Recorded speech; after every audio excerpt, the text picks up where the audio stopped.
All right, let's get started. Hey, my name is Dave Lundahl, and if you don't know me, I'm the CEO of Insights Now. I'm also, a consumer researcher at heart. I'm always asking the question, why? Why do people do what they do? And one of the most interesting and relevant questions I think of our time is uh, ultra processing. And ultra processing impacts not only foods, but all consumer products. However, in the food industry, ultra processing has become particularly important as it seems to be sort of an evolution, I think, of the history of consumer concerns about ingredients and foods.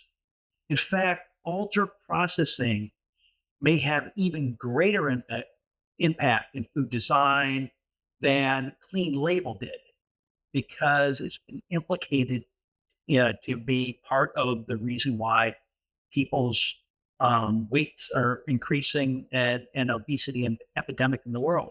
So today, I'm going to be linking not only ultra processing to this question about the cause and effect of obesity, but more fundamentally, is obesity linked somehow to, as food scientists or marketers or centering consumer insight professionals, the design of food to be maximally liked, to be perhaps, are we making food too enjoyable? Now, before we get into the content today, we like to make this as participatory as possible. Okay, so you see down at the bottom, if you haven't been on these sort of types of webinars before, there's a chat window. And I like to start right away. And I would like to ask a question. What do you believe is some of the biggest challenges or headwinds that are facing the food industry today? Okay. So let's kind of start using this feature. I'd love to see sort of some of the things that you're chatting about. Okay. Let me move on. Okay. Okay. Okay. Here I'm getting some things in here. Um, so slow eating, nutrient rich GLP, anyways, so now I was at a conference a few weeks ago called CAGNY, and it was a really incredible conference. It included the CEOs presenting for an hour each from 16 of the largest food companies in the US, and as well as some international companies. And in their presentations, they talked about how they did last year, what are the strategies for the upcoming year, as well as some projections. And this is to 1,200 financial analysts in the world. And what they found, and sort of the synthesis I took away, is that the food industry is facing four types of headwinds due to uncertainty. Regulatory uncertainties, tariffs, supply chains. Certainly the value of the dollar and exchange rates, and most importantly, this whole question about consumer confidence. So, to sort of focus on some of these headwinds, the fact of the matter is, reasons if you look at RFK Jr. is one example of this, the uncertainties coming at the food industries, people just don't trust our food system and are seeking change. And at the root of this is a lack of confidence in that consumers are really confused about what is good or bad food. Now, if you look at obesity rates, okay, this is obviously one of the bigger tensions that consumers are feeling today. It's about their growing waistlines. So over 40% of consumers today by federal guidelines are obese. So consumers are turning to solutions such as GLP-1 drugs. In fact, 12% I've heard have tried, 6% are currently using, and up to, we're looking at a threefold potential increase in people taking these drugs over the next few years. So GLP does appear to having some sort of effect, because in 2023, we saw a decrease in the obesity rates in the US for the first time since the 1980s.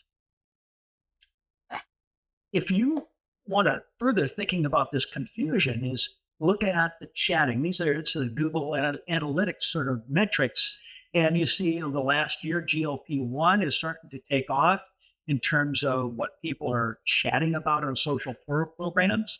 But you're also seeing ultra processed foods conversations. And if you look at this last spike that happened in early January this year, it was, I believe, directly related to a couple articles that came out, one in the New Yorker and the other one, the Wall Street Journal. And they're all because of a researcher that I'm going to talk about in a minute, released some research about ultra processing and its impact on health. Now, so for those of you that may or may not know the genesis of ultra processing, the term was coined by a Brazilian epidemiologist named Carlos Monteiro. And, he blamed obesity not on foods or nutrients, but on processing. Okay. And in this landmark paper he gave in 2009, he had this NOVA food classification system. And one of the groups is this ultra processed food, refined, bleached, hydrogenated, fractionated, or extruded foods that he believes associatively, he seems, is somehow causal for people that he was seeing in Brazil, were when they're first introduced to these types of foods, started increasing their obesity, and we've seen it in other places. Now, Kevin Hall is a NIH researcher, and in 2018, he ran some research he published in 2019 trying to debunk this hypothesis on the NOVA classification and ultra processing foods. But he found, sure enough, that if you look at eating at will for 2 weeks, either ultra processed or unprocessed foods, you see body weight change, you see caloric intent going up. Most interesting, I think, is this statistic, is that ultra processed foods in this study are consumed faster. On a per minute basis, 17 more calories, 7 point more grams. And I think this is a really interesting statistic because it adds up to about 500 or more calories a day. That's a lot of caloric intake if you look at ultra processed foods versus non-processed foods. Further, other research, if you delve into it, this research by Collet in 2021, they looked at the 21 longitudinal sort of these feeding studies across the world. They found, yes, in fact, eating speed is significantly related to obesity as well as obesity indicators. So slowing down our eating is one strategy that can help fight this obesity epidemic.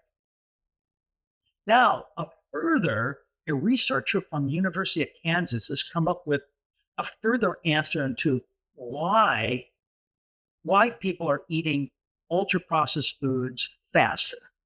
And what was coined by this is Tara Zeno, as this scientist coined this word because it relates to foods being hyper palatable. They taste really good and they're easy to eat vast quantities in a very short period of time. So this further, elaborating on this, her and her research team defined hyperpalatability as foods that are, let's say, have some combination of fat, sugar, fat, salt carbs, snack foods, bacon is an example, or brownies. These things are products that don't exist in nature, but have come from food product design. So if you think about this further, an article that caused that spike in social media based on the Google Analytics here in early January was this work, a follow-up piece of research that Kevin Hall is doing. And he actually looked into hyperpalatable foods and energy-dense foods in a feeding trial, found I'm looking forward to reading the research when it comes out. But sure enough, he was able to show that eating energy dense foods or hyperpalatable foods do increase weight gain. So ask the question again: are we making food too enjoyable? So I like to stop here for a moment and ask people to put your thoughts on this into the chat window, and we'll share that and look at it. And before I move on, okay? Because I think this is such an important.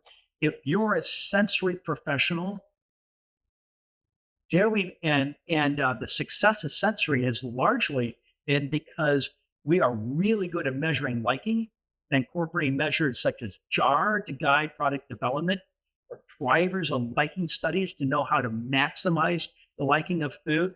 Have we somehow inadvertently contributed to the obesity epidemic? Okay. What do you think about that? Maybe. Okay. Yeah.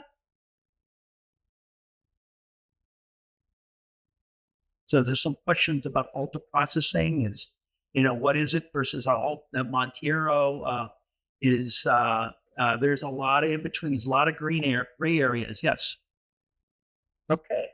Well, there's some thoughts. I think this is, it caused me to think about this subject a lot more because I think that, it is, let's see, it's what sells. Absolutely. So things that are like do sell, and is there alternative? So let me develop this idea a little bit further. So let's start with looking at the definition of what hyperpalatability, versus enjoyability. What does it mean? And there was actually when I looked into the literature, I found that was a piece of research that was done by someone named Bloomdale in 2013, and they looked into sensory stimulation and palatability, and and and sort of defined palatability as two dimensions. One is certainly liking, and they defined it as the momentary subject sensory pleasantness of a food. Okay. The other one I think is most interesting is the sensory capacity of a food to stimulate ingestion of that food. Okay. So it is about the intake, how the food itself, and how it's designed, it stimulates people to consume more of that food. Okay. So can we reframe the conversation here from avoiding ultra processed foods, and that is foods that have been implicated as causing weight gain? Can we reframe it to the design of hyperpalatable foods to foster slow, healthier eating behaviors? That, I believe, is a key question. Further elaborate on this, if you look at health and wellness foods, the classical approach by how we all develop sort of functional foods is we make sure that functionality is added through adding various different types of ingredients, or taking ingredients out, or making sure that it's a clean label, whatever, and then adding in other benefits that are associated with the moment. If it's a moment, a breakfast moment, make sure it's designed for a breakfast moment. If it's for if you need convenience, it could be a functional food that is very convenient, and so on. So, and then once you add those other benefits in the design of the product, then you maximize liking. Okay. So very classical approach. Well, there's actually a more novel way, I believe, to design foods and not just provide the health and wellness functionality, but to change lifestyles, change routines and habits. And when you look at the history of food, I'm going to further develop it. There's foods that do that. Examples would be Like remember the Atkins diet programs, or when Keurig came in, these are platforms, technology platforms for carburetors, for beverages, or now hydration powders that could be used with functional qualities, or the air fryers, or personalized foods that you can now order in specifically for you. Now, when you look at these, you find that these types of behavioral foods, as I'm calling it, are bigger ideas. They are bigger bets, and they do have greater ROIs when they're developed and have greater impact because they're impacting people on a behavioral level. So my question is GLP-1 now a new platform that fits into this category as a behavioral food, okay? Or GLP is a platform you can build behavioral foods around, and is potentially a whole category of slow eating foods now, and great opportunity for innovation as something you'd want to develop and place a big bet on. So, in order to do that, how do you design behavioral foods for slow eating? So let me introduce you to what we like to call a behavioral focused food design. This approach focuses on making it easy for people to develop healthy eating habits, not by offering them like a functionality, but by changing their behaviors habitually. It's based on something that we developed years ago called the habit flywheel. It's a framework, it's a distillation of behavioral science in a way that aligns with how food and food products are designed, developed, and marketed. And when all four of these quadrants are aligned, sort of the idea is that people can go around and it spins round and round as a flywheel, as this shows you, so that as people move from being exposed to claims that address their tensions, and then the experiences that are related back to that the benefits are realized, and creating a reward, it leads to a relationship with the brand and further trust with the brand as the cycle goes round and round. So this is a way in which you can help embed habits and help people help build the brand and the products to be more successful. So applying, like I do today, is show some examples for how this framework can be applied. Okay, so this framework includes looking at. I'm going to step back here. First of all, it begins by understanding the tensions that people feel around healthiness and perhaps their obesity in making food choices for specific moments in their lives, such as like maybe a snacking moment. And the brand then needs to understand how to nudge and disrupt choice behaviors through making claims or positioning the product in some way as something that will relieve that tension. And then on the experience side, the product design and its development need to provide that experience which aligns with those claims. And by building sensory cues into the product that signal implicitly that the benefits are going to be realized. And when you have all these components, they can create rewards and memorable experiences that can be associated back to the brand, and you build brand relationships. So this whole idea of having these alignment is really, really important. So let me now go to delve into slow eating foods. I think it could be a tremendous platform for success. First, by following the habit flywheel in the center, what we're focusing on is a couple key questions. In what moments can slow eating foods make the greatest impact on health and wellness? That is, in what moments are people feeling these greatest tensions? Is it snacking moments? Is it a breakfast or lunch or dinner occasion? Where are consumers consuming energy dense foods too fast? And if you could focus on these types of moments, especially if your brand plays there, then I believe you could have potential sense impact through the design of slow eating foods that could potentially be create some opportunities for success. Now, if you look at the upper right and left quadrants of the flywheel, that's where you're trying to make a relevant promise to consumers. Okay. One of the products that I really have come to enjoy because I fly United Airlines a lot, and this is something called a chocolate vanilla crisp. And if you are, it's handed out free as one of the snacking options. I absolutely love this product because it is impossible to eat this product fast. It is designed for slow eating. It is perfect for an airplane snacking moment. In fact, you know, um, it has these sort of airy, crispy pieces, and they're sort of have some non-uniform textures, and so it's a perfect example now of something that is a slow eating food.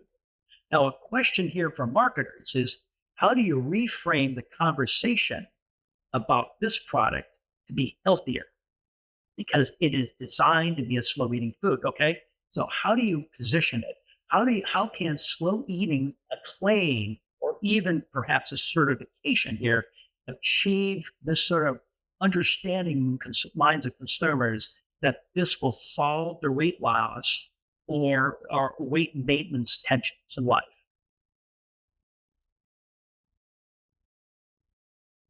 Now, if you think about the design of foods, there's actually a lot of examples for slow eating foods that are out there. And because of that, consumers have been exposed to a lot of these cues that do signal slow eating. It's like gummy bears is something you have to chew, you have to masticate for a long time. Hard candies, you have to suck on them they dissolve. There's some foods that are non-uniform, other than like a beef stick. It's hard. You have to chew it a lot. And something like a Greek yogurt versus a plain yogurt is a great example of something that you can't swallow it in large gulps because it is so thick. It's thicker than other yogurts. So these are examples of cues that you could utilize in your design to build into products so people will recognize implicitly this is a slow eating food. So it addresses this idea of creating a reward from the product itself. And so from the reward, there's some really interesting questions here. Finally, so can the experience be engineered for consumers feel full in their moments of use through this slow eating experience? Or will the experience be frustrating, and or will it somehow conflict with your taste preferences, or other habitual eating behaviors? Like if you need to eat fast, a slow eating food may not fit with that type of moment. Another question is consumers feel a reward, a satiety in knowing they did not, consume a lot of calories. Uh, might the rewards simply be experiencing the enjoyment or savoring a slow eating food experience as they might have with, say, a sweet snack? So I think there's all sorts of opportunities if you think about this flywheel in terms of how can the product experience be designed such that it is rewarding and it does resolve the tensions that consumers feel in a moment where they have some tension that needs to be resolved in their life. So putting this back into sort of the framework, as a summary, can you develop a claim or slow eating food or even a certification that is meaningful, that is relevant to consumers to sort of resolving their conflict? Can you build into product sensory cues that reduce flatability and then relate back to the benefits? And can you actually create a reward, maybe being satiety without caloric intake, or is just a enjoyment of the slow eating experiences. And if you build all these in alignment in your product design, you will achieve a flywheel effect that will go around and create habits of people using these products for specific moments in their lives. So, in summary, whereas the success of sensory science, has contributed in so many ways for us to make great tasting foods that are really important, in driving, creating a reward for people. I now believe there are opportunities to turn the weakness of that, as it maybe relate to making food tasting too good, so people consume too much of it, so it's hyper palatable. I think there may be opportunities in some products to be, where sensory become part of the solution, and it requires two things: adopting a behavioral focused approach, such as this flywheel, and two, to apply new measures and metrics that go beyond liking. Okay. Now, we don't have time in this webinar to get into metrics, but if you're interested, I recommend that you click on this QR code. And we've actually put a link in here, and you can just click on the link to look at some examples of techniques and methodologies to really measure, different elements around the flywheel, such as how to look at how to nudge or disrupt people in moments when for your concepting, how to actually identify and build cues into products, and then last, how do you measure emotional impact and things that are associated with rewards. So if food developers can build in cues that signal this value proposition, I believe we can do a lot. Reverse the threat that ultra processed foods, the sort of idea that has been about that the food industry is there's something that is not good food for people, and reverse this into a way that we can actually create something that is good, that helps consumers go beyond not just taking a GLP-1 drug to reduce their weight, to reduce their obesity or tensions they feel, but also find ways in which you can, actually, redesign hyper palatable foods to be slow eating foods.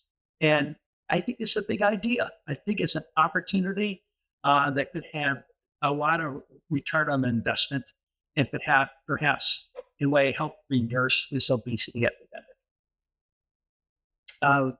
So in closing, I think this approach to food product design, it's simple. It fits with the way a lot of companies do their product design and development, but it really helps you focus on alignment and creating habits, healthier habits for specific moments of people's lives. So with that,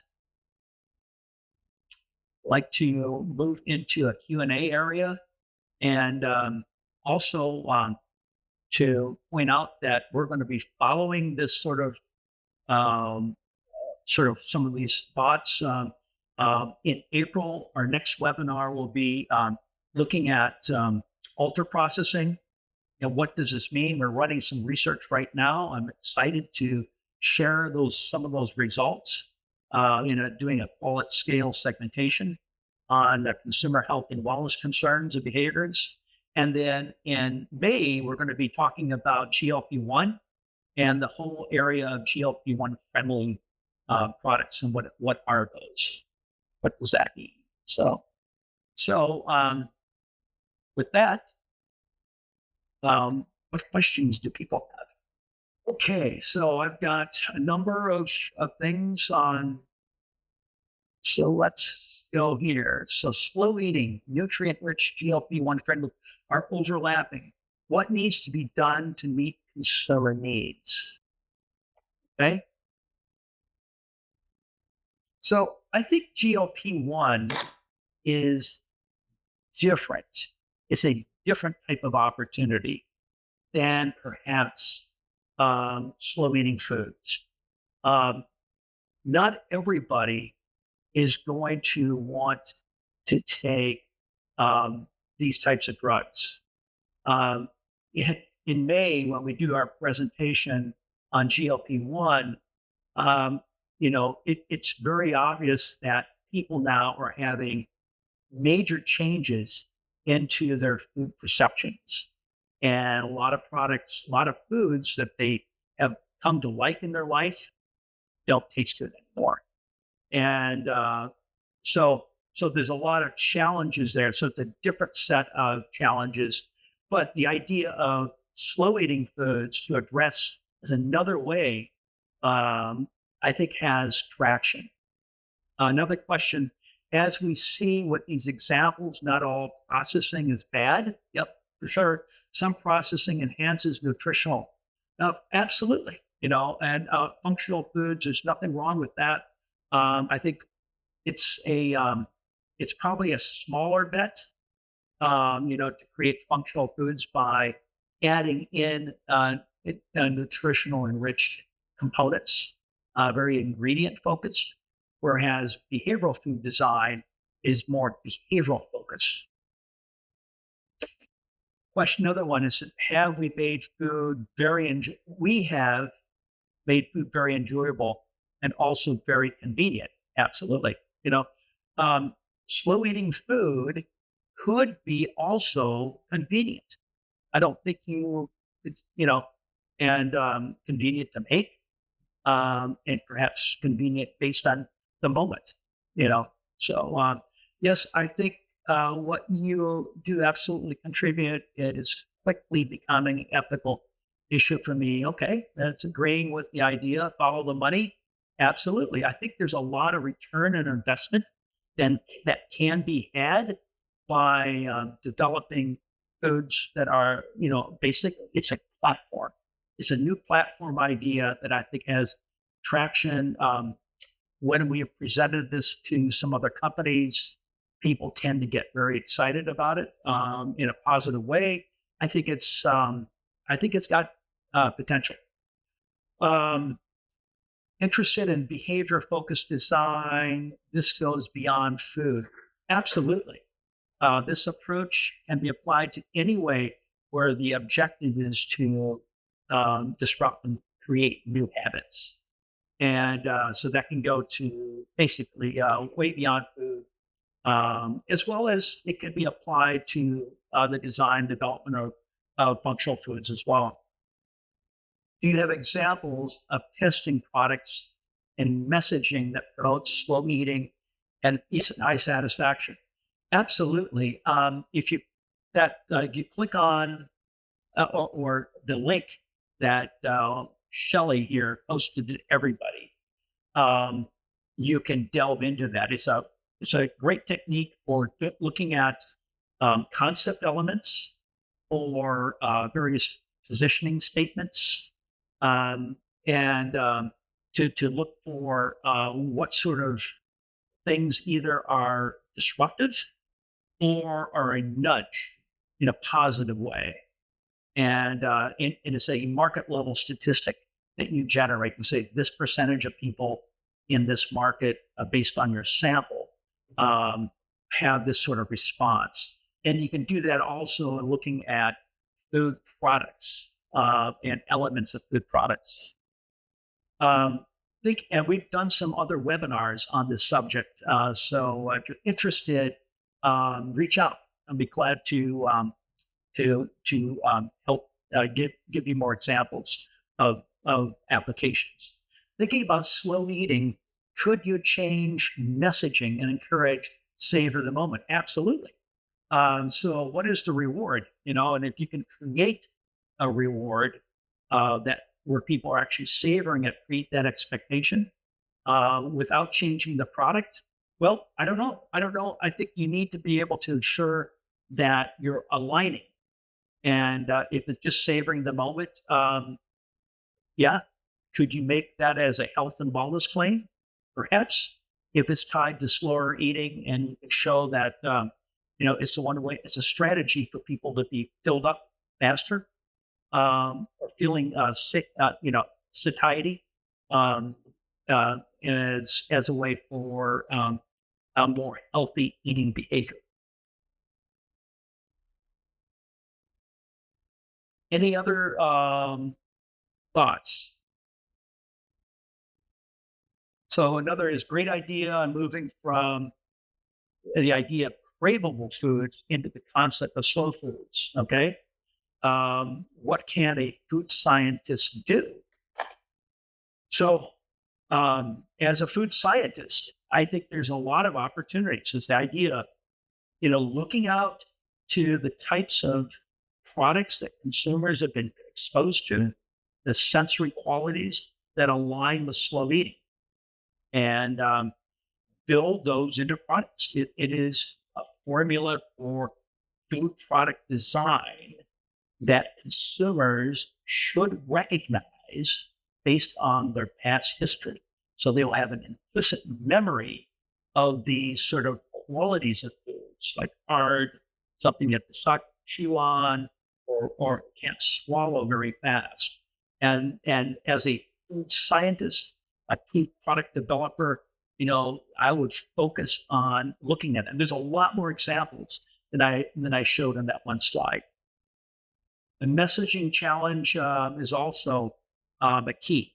Can we change the conversation about ultra processed and change that as being bad food, and change it to a way as we're creating focusing on the real problem, which is hyperpalatability.